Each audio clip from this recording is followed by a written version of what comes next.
So I let my anxiety get the best of me, and even though in the last video I did say that this was the level I was going to tear apart the block before I take it to the machine shop, I decided I do want to tear apart the bottom end because I can't take this to the machine shop yet because I ordered a torque plate for the honing and setting ring gap process, but it hasn't shipped yet.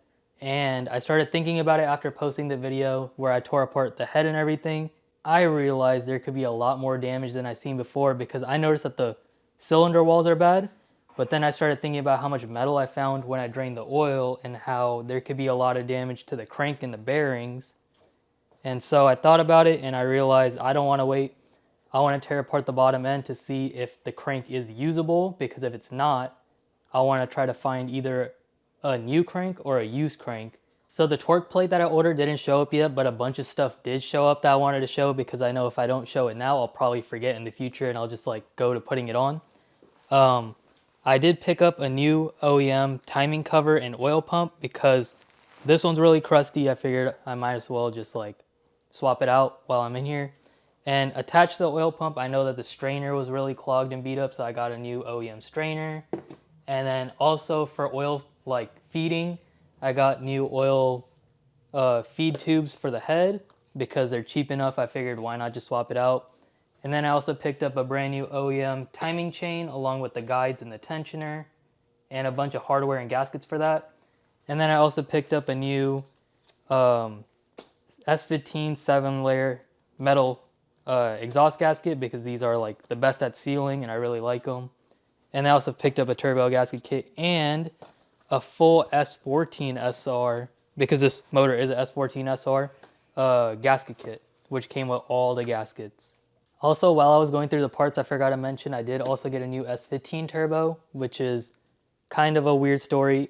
I'm not sure if I mentioned it, but originally I didn't know that I blew a ring on my motor. I thought it was like my turbo that blew, so while I was being in denial and not doing any tests to confirm what was wrong, I impulse bought a brand new S15 turbo, which is what led me to basically having this and donating John's turbo back to him, which I did give to him yesterday.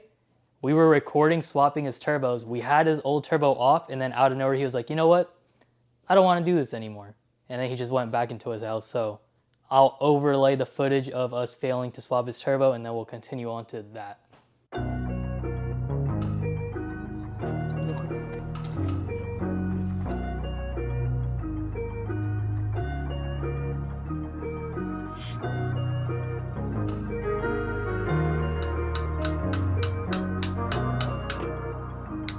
Yep, there you go. All right, John, what'd you just do?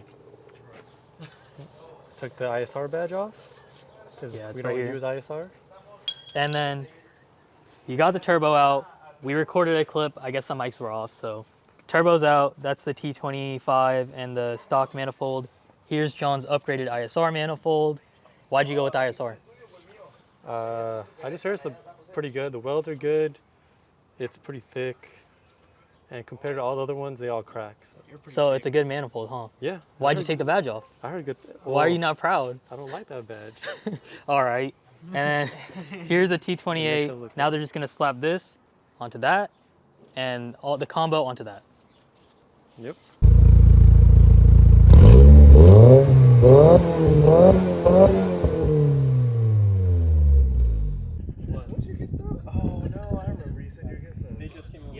So now what I'm gonna do is I'm just gonna rotate the motor over just because it'll be easier to pull the oil pan and everything off with it upside down.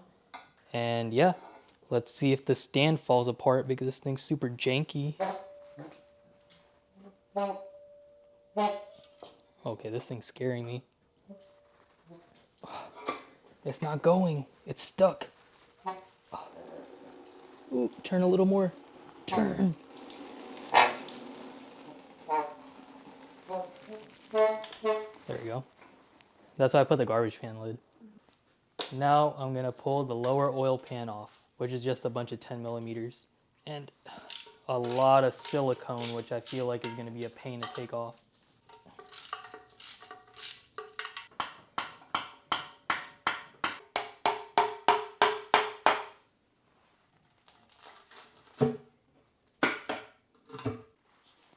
Ooh, there's metal in here. I think it's pieces of the ring. Look, see it? We might have to do a stroker motor. This is fucked windage tray.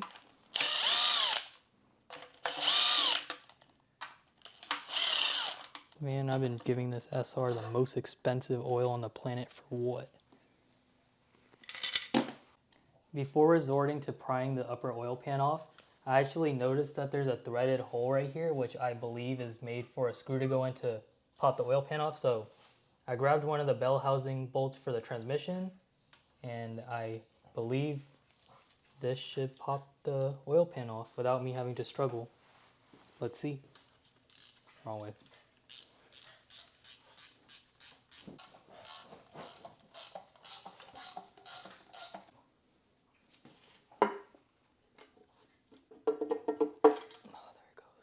So let's just pull off this oil strainer, the oil pickup, and then we're gonna start tearing into pulling the pistons out and seeing if we can find any damage. Oh, and then also, I gotta take the freaking crank pulley off that I already loosened.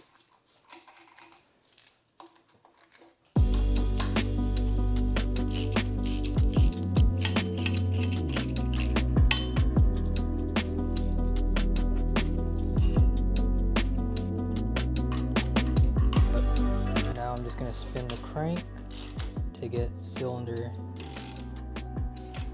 oh man, one out. Figure out how to brace this a little at a time. It almost fell all the way out. I didn't think I was gonna do that.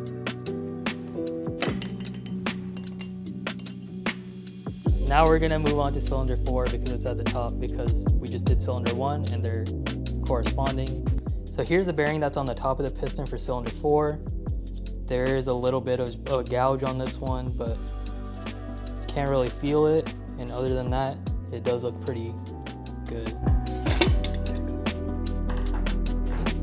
There's gonna be oil. So I'm gonna go to the thing again.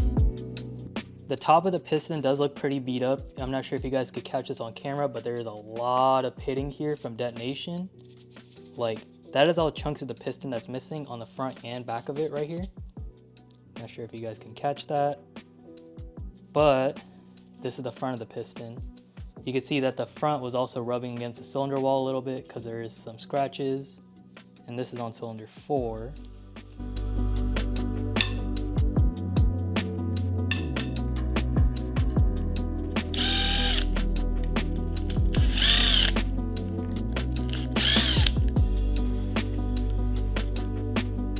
Bigger socket, that's not just an attachment.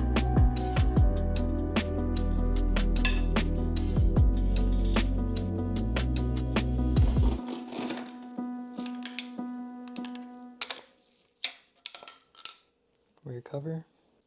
I got the rest of the pistons off, which was cylinder 2 and 3, so the pistons are all out of the block now.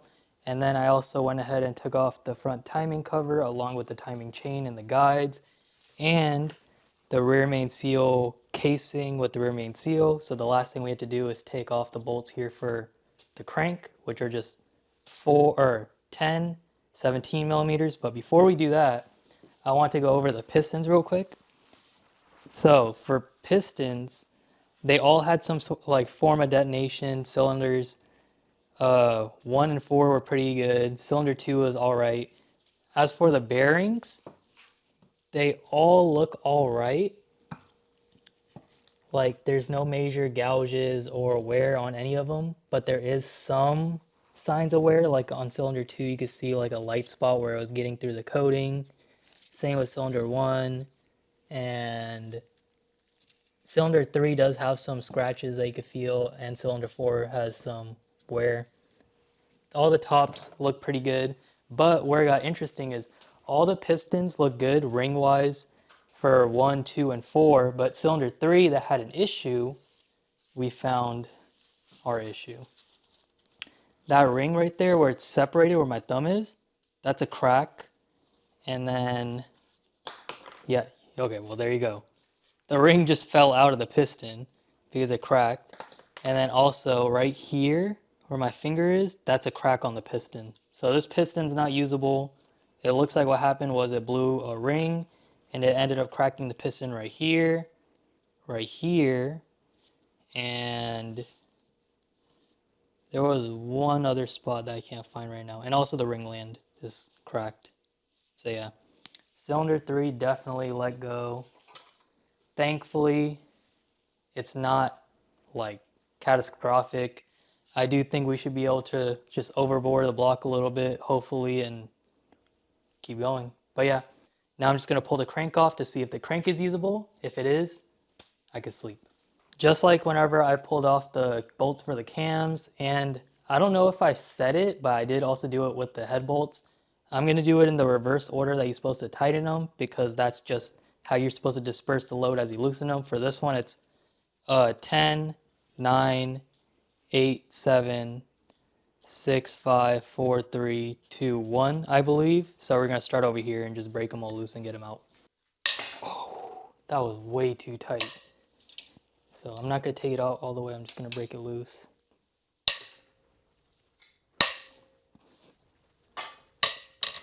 Here we go. So it was a struggle, but I got all the caps for the mains off. I don't know why, but they were super stuck, so I had to keep doing some sketchy stuff to get it out. Now we're just gonna look over at the crank before I pull it. Nothing noticeable so far. Yeah, this is super clean. What the? I was not expecting this. Hold up. I don't see one imperfection on this entire crank. That's crazy. Yeah, crank looks good. I'm gonna pull it up. Ooh, this is heavier than I thought. That was the main. Looking over everything quickly, block looks more or less fine. All the bearings look pretty good. Anything? There's one gouge on the middle main bearing right here. I'm not sure if it'll even come up on camera. It probably won't, but it's right where my fingernail is. This one's pretty good. There's a little gouge right there. And that one's pretty good. So it looks like the crank is perfect and we could reuse it, which is good because now I don't have to worry about if the crank is bad or not. Well, yeah. Thank you guys for watching. Now we know what actually went wrong on this motor, which is exactly what we thought. Cylinder 3 piston went bad. The ring cracked, like you guys can see right here, which caused a bunch of issues. But the next step is going to be actually going to get this done at the machine shop, where they're going to finally do the boring process, the overboring process, and then everything else, bottom end assembly, and then we'll continue on after that. Sorry if I seem really tired. It's 3 in the morning. Bye.